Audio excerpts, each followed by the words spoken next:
हे दोस्तों, this is Mukesh. कभी कभी हम लोग अपने डे टू डे लाइफ में ऐसे सेंटेंसेस को बोलते हैं जहाँ पर हम लोग कहते हैं बिल्कुल सही समय पर आए हो, या कभी कभी हिंदी में ऐसे ही बोलते हैं ऐन मौके पर तुम आए हो। मतलब कि जिस समय तुम्हारी ज़रूरत थी ना, उसी समय तुम आए हो।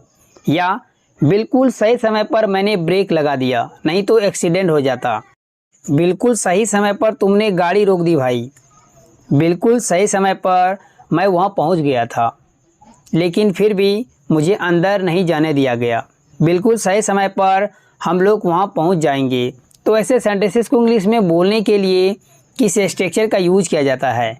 यहाँ पर हम लोग एक और नए फ्रेज को सीखने वाले हैं, बिल्कुल सही समय पर या ऐन मौके पर, उसी समय पर।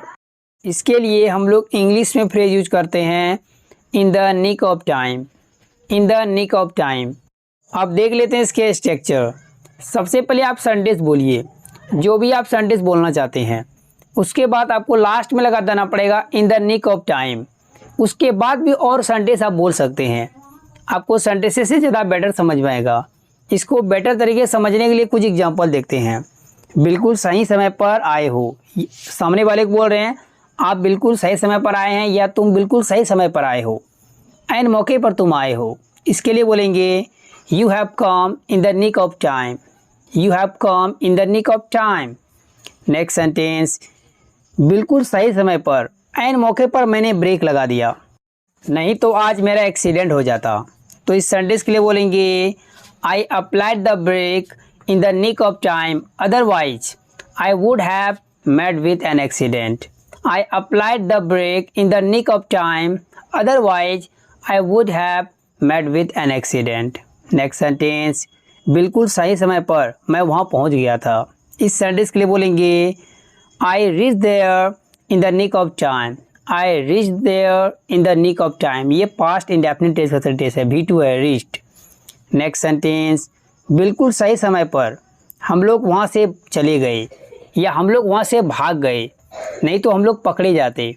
इस सेंटेंस के लिए बोलेंगे We ran away from there in the nick of time. Otherwise, we would have been caught.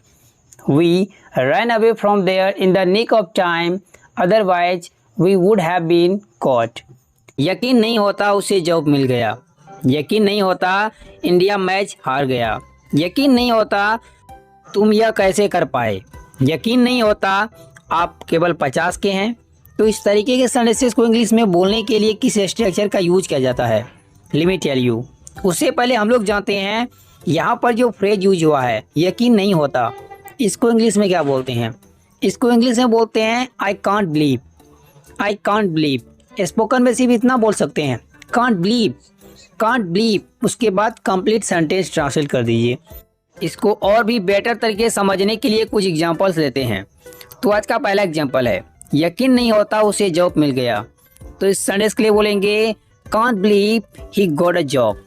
Can't believe he got a job या I can't believe he got a job. जब आप इंग्लिश लिखिएगा तो आपको लिखना पड़ेगा आई कांट, सब्जेक्ट भी लगाना जरूरी है। स्पोकन इंग्लिश में कोई नीड नहीं है, सामने वाला समझ ही जाता है। यदि आपको सेंटेंस में की लगाना हो, यकीन नहीं होता कि उसे जॉब मिल गया, तो वहाँ पर दैट लगा दीजिए। नेक्स्ट सेंटेंस को देखते हैं, यकीन नहीं होता कि इंडिया मैच हार गया। तो इस सेंटेंस के लिए बोलेंगे can't believe that India lost the match. Can't believe that India lost the match. Next sentence, यकीन नहीं होता तुम ये कैसे कर पाए। तो कोई भी काम कोई कर पाया तो उसके लिए हम लोग मैनेज टू का यूज करते हैं। तो इस सेंटेंस के लिए बोलेंगे can't believe how you managed to do it. Can't believe how you managed to do it. यहाँ पर इसको अफर्मेटिव तरीके से बनाया गया है, क्योंकि ऐसे सेंटेंस हम लोग क्वेश्चन नहीं करते हैं, बस बता रहे हैं कि मुझे विश्वास नहीं हो रहा है कि तुम ये कैसे कर पाए। नेक्स्ट सेंटेंस, यकीन नहीं होता आप केवल 50 साल के हैं। तो इस सेंटेंस के लिए बोलेंगे I can't believe you are only 50 years old. I can't believe you are only 50 years old. Next sentence, यकीन नहीं होता तुम ये कर रहे हो। तो इस सेंटेंस के लिए बोलेंगे I can't believe you are saying this. I can't believe you are saying this. Next sentence, तुम एक चोर हो, यकीन नहीं होता। तो इस सेंटेंस के लिए बोलेंगे can't believe you're a thief. Can't believe you're a thief. Hey दोस्तों, दिस इज मुकेश। कभी कभी हम लोग अपने डे टू डे लाइफ में इस तरीके के सेंटेंसेस को बोलते हैं जहाँ पर हम लोग कहते हैं अभी तो वो ऑफिस भी नहीं जा रहा, अभी तो तुम मुझसे बात भी नहीं कर रहे, अभी तो वो यहाँ भी नहीं आ रहा, अभी तो वो मुझे फ़ोन भी नहीं कर रहा। तो यहाँ पर रहा रही के लिए ये प्रेजेंट कंटीन्यूअस टेंस का सेंटेंस नहीं है। और यहाँ पर आपको जो रेड कलर में जो दिख रहे हैं अभी तो भी, तो अभी तो भी के लिए हम लोग यूज करेंगे वर्ड एनी मोर का। इस तरीके से इसको हम लोग ट्रांसलेट करेंगे प्रेजेंट इंडेफिनिट टेंस की मदद से।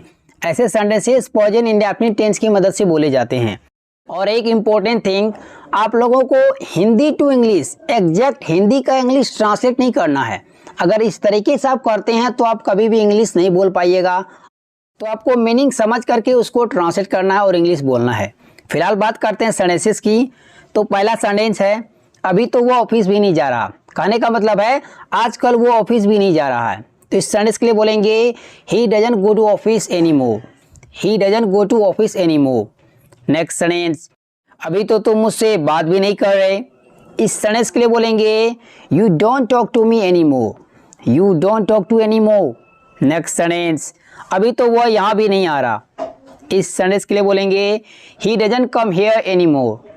He doesn't come here any more. Next sentence, अभी तो वो मुझे फ़ोन भी नहीं कर रहा। इस सेंटेंस के लिए बोलेंगे he doesn't phone me any more. He doesn't contact me any more या he doesn't call me any more. Call, contact और फ़ोन तीनों वर्ब का आप यूज कर सकते हैं। हे गाइस, इससे जुड़े मैं आपको एक सेंटेंस देता हूँ, उसको ट्रांसलेट कीजिए, राइट कीजिए कमेंट बॉक्स में। If you make any mistake then I will correct it. दोस्तों, आपको वीडियो कैसी लगी? तो अच्छी लगे तो एक लाइक कर दीजिए, मेरे चैनल को सब्सक्राइब कर ले और बेल आइकॉन को वेट कर ले ताकि मेरा रोज आने वाले वीडियो की नोटिफिकेशन बिल्कुल टाइम पर मिलती रहे। Thanks for watching your friends and do not forget to share this video.